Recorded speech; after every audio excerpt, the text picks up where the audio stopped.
Olá, sou Rosana Guiar Pianetti, formada em Pedagogia.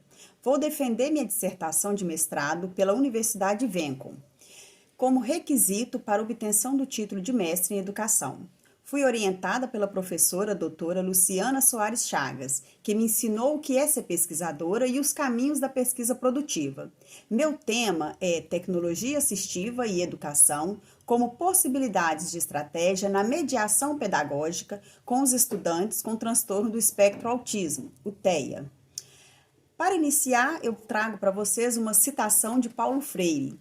Não há ensino sem pesquisa e pesquisa sem ensino. Ensino porque busco, porque indaguei, porque indago e me indago. Pesquiso para constatar, constatando. Educo e me educo. Pesquiso para conhecer o que ainda não conheço e comunicar ou anunciar a novidade. A presente pesquisa teve como objetivos conhecer e compreender o estudante com transtorno do espectro autismo TEA, analisar e pesquisar as tecnologias assistivas para o processo de aprendizagem do estudante autista, além de investigar o papel social que desempenha a educação inclusiva e, por fim, identificar e se familiarizar com técnicas já utilizadas pelos profissionais da área da saúde para obtenção do diagnóstico do TEA. Nesse estudo, foi possível constatar a relevância que as tecnologias assistivas têm para o processo da aquisição e desenvolvimento cognitivo do indivíduo com TEA. Afinal, o que seria a tecnologia alternativa? É todo o arsenal de recursos e serviços, estratégias e práticas que contribuem para proporcionar ou ampliar as habilidades funcionais das pessoas com necessidades especiais, promovendo uma vida independente e inclusão humana. Essa frase ela é de Best 2009. Transtorno do espectro autista, considerando como um distúrbio do desenvolvimento humano que se caracteriza por alterações presentes desde a idade muito precoce, com impacto múltiplo e variável em áreas nobres do desenvolvimento humano, como as áreas da comunicação, interação social, aprendizado e capacidade de adaptação. O comprometimento da criança autista pode ocorrer em 3 níveis de gravidade. O nível 1, paciente necessita de suporte. O nível 2 requer apoio substancial e o nível 3 requer apoio muito significativo. Estudiosos definem essa tecnologia assistiva como um recurso e serviço que visam facilitar o desenvolvimento de atividades da vida diária das pessoas com deficiência, no sentido de uma mediação pedagógica, como na educação especial, e ainda aumentar as capacidades funcionais desse indivíduo, promovendo a sua autonomia e independência de quem as utiliza. Houve-se diversos avanços históricos quando a gente pensa no transtorno do espectro autista. O intuito era estabelecer um consenso terminológico entre os clínicos e os pesquisadores do segmento. Em 2012, é sancionada no Brasil a Lei Berenice Biani, 12.764, que institui a Política Nacional de Proteção aos Direitos da Pessoa com Transtorno do Espectro Autista, onde traz essa informação é Brasil 2012. Este foi um marco legal relevante para garantir os direitos aos portadores do TEA. A legislação ela determina o acesso ao diagnóstico precoce, tratamento, terapias e medicamento pelo Sistema Único de Saúde. Em 2015, cria-se a Lei Brasileira de Inclusão da Pessoa com Deficiência, 13.146. Cria o Estatuto da Pessoa com Deficiência, que aumenta a proteção aos portadores do TEA. O Estatuto é um símbolo importante na defesa da igualdade de direitos. Em 2019, foi sancionado a Lei 13.861. Que inclui no Censo Demográfico do IBGE, a partir de 2020, dados referentes ao número de pessoas acometidas pelo transtorno do espectro autista. Quem traz essa informação é Vilela 2019.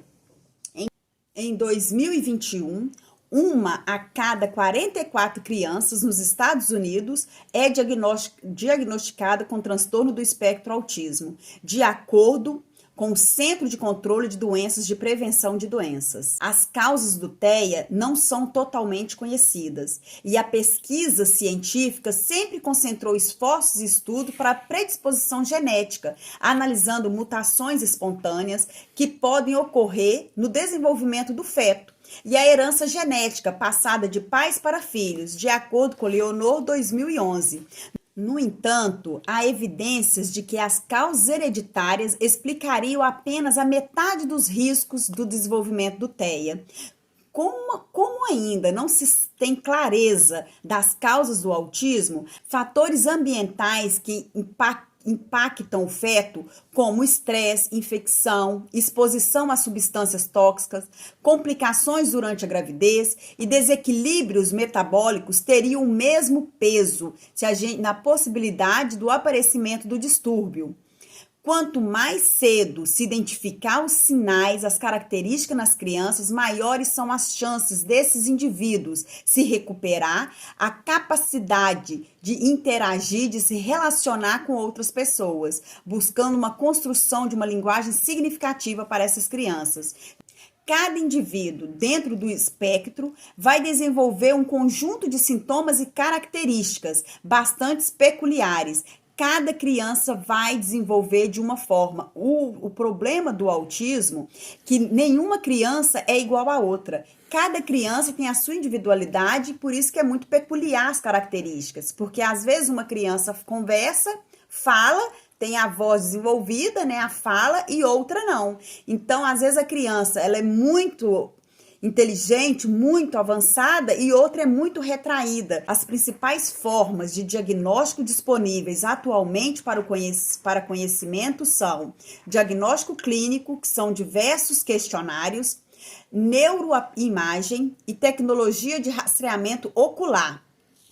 Nós temos aí para apresentar para vocês, entre o diagnóstico clínico, nós temos a escala de pontuação para o autismo na infância, o CAR. Ele é um questionário frequentemente utilizado pelos profissionais da área da saúde para averiguar a possibilidade ou não da presença do autismo em crianças. A escala de avaliação de traços autísticos, ATA, também é um questionário muito utilizado pelos profissionais da área da saúde para averiguar a possibilidade da presença do autismo ou não. E temos também os indicadores de risco para o desenvolvimento infantil de 0 a 18 meses, IRDI. É um instrumento criado no Brasil para identificar o índice de risco do desenvolvimento infantil e o sinal precoce de sofrimento psíquico das crianças. Quem traz informação é Kuffer 2018. E temos também a escala M-Chart. É uma ferramenta muito útil para se chegar ao diagnóstico do autismo, porque ter esse diagnóstico o mais precoce possível é fundamental para amenizar os sintomas e montar uma estratégia para a criança, de acordo com Losapio 2008. Todos esses questionários que foram tragos para vocês terem conhecimento, são questionários que nós, na área da educação, podemos fazer o preenchimento junto com os familiares, observar, conversar e já fazer um direcionamento mais assertivo para a área da saúde. Por esse motivo, eu trouxe esses modelos de questionários, porque são modelos de questionários fáceis, rápidos de serem preenchidos. Não é um bicho de 7 cabeças. E algo que a gente pode favorecer e direcionar essa criança a qual passa conosco 4h30 por dia, né? Agora é bom lembrar que existem 2 principais testes usados para confirmar o diagnóstico do TEA, que é usado apenas pela área da saúde,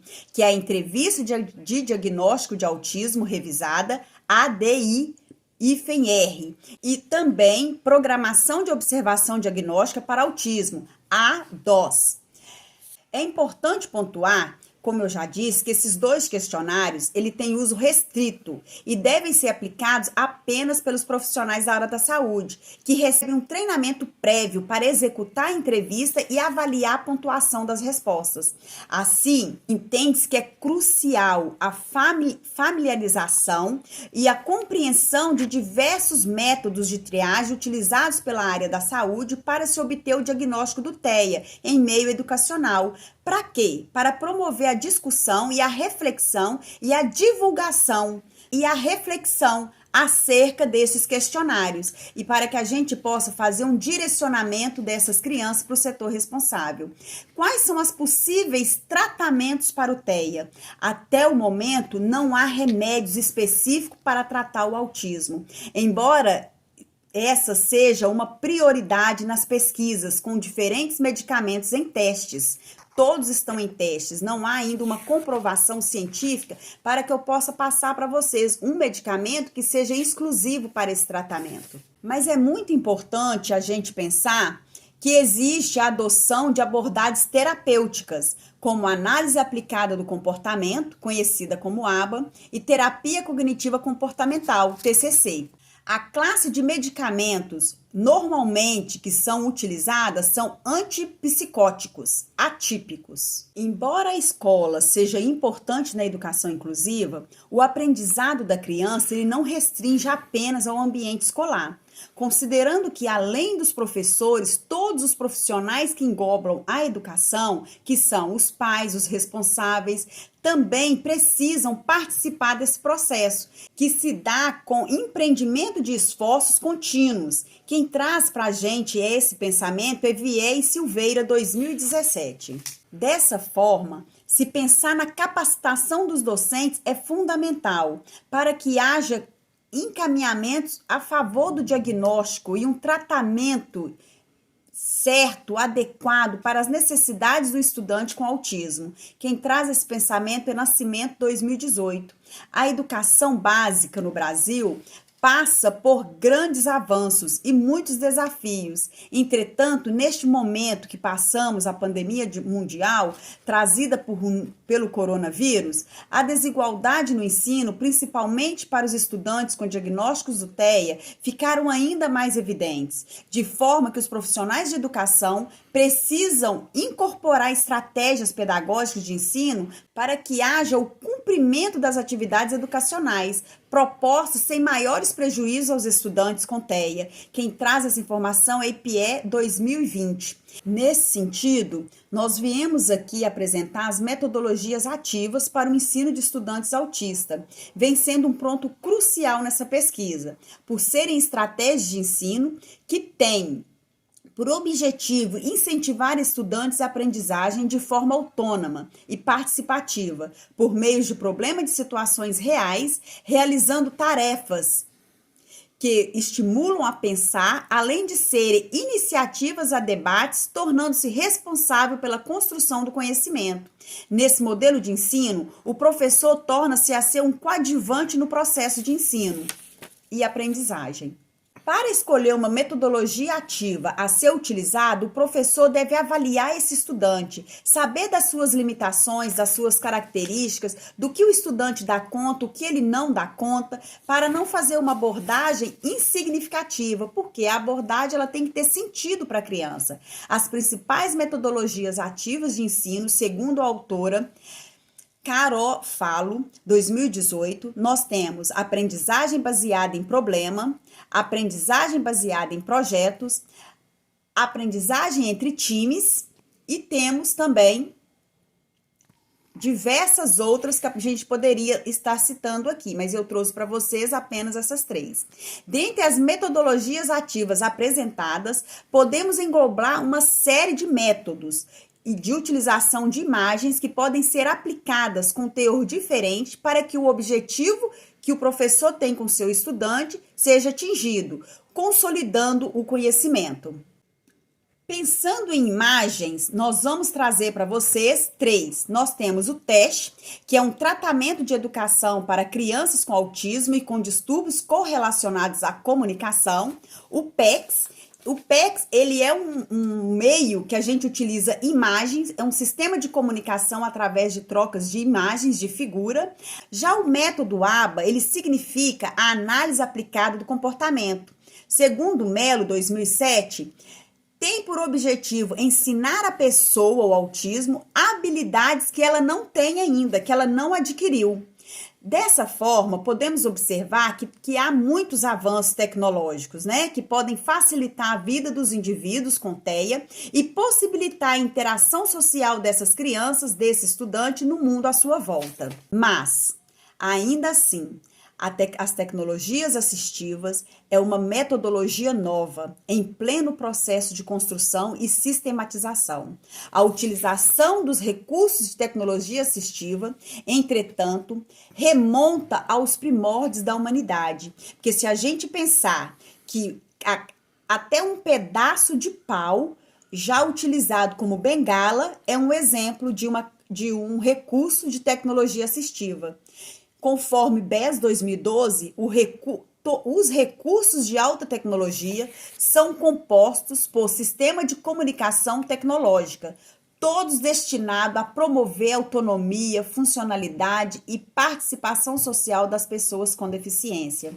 Os autores estudados diante dessa pesquisa salientam que a idealização de sistemas desse tipo requer cuidado relacionado à interação, o tempo de uso dessa criança com as tecnologias digitais, porque tudo que é demais faz mal e pode trazer o quê? Consequências. Então, quando se for pensar em softwares para as crianças, tem que se pensar também no tempo que essa criança vai ficar, desse estudante, desse adolescente, desse portador da síndrome, vai ficar exposta à tecnologia digital, porque a tecnologia digital também é um aparato aí para tecnologia assistiva. Com base nessa pesquisa, nosso foco recai sobre a área da comunicação alternativa, com o recurso Scala, que é um sistema de comunicação alternativo para o letramento de pessoas com autismo.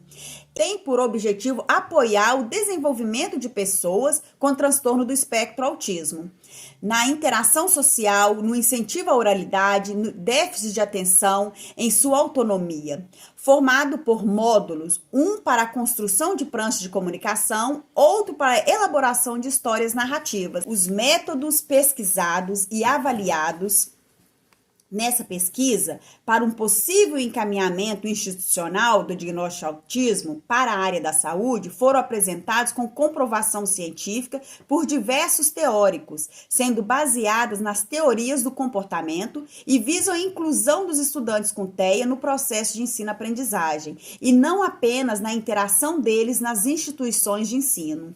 Os métodos descritos para o conhecimento educacional foram a escala CAR, a escala ATA, o IRDI e a escala M-Chart. Após encaminhamento, será possível comprovar ou não o diagnóstico do TEA pela área da saúde, através do diagnóstico clínico ou da neuroimagem ou das tecnologias de rastreamento ocular. A dinâmica do diagnóstico envolve observação da criança, entrevista com os pais, aplicação dos instrumentos, dos métodos específicos. Nesse sentido, vale ressaltar que tanto a entrevista do diagnóstico do autismo revisada, como a programação de observação do diagnóstico para autismo, podem ser restritos apenas para a área da saúde. Nós, da área da educação, não devemos nem fazer o preenchimento e nem encaminhar para a área da saúde com esses questionários preenchidos, e sim os demais anteriormente ditos. Assim, entende-se que é crucial a familiarização e a compreensão dos diversos métodos de triagem utilizados para o diagnóstico do TEA em meio educacional também, para promover a discussão e uma divulgação dos mesmos. A partir deste estudo, é possível concluir que as tecnologias assistivas de comunicação alternativa são excelentes mecanismos para contornar as dificuldades de comunicação enfrentadas com pessoas que apresentam características do TEA em meio educacional. Espero ter atendido às expectativas com relação ao tema proposto. Por fim, agradeço imensamente a todos os professores da banca da Universidade Vencom e à minha ilustre orientadora, professora, doutora Luciana Soares Chagas. Muito obrigada.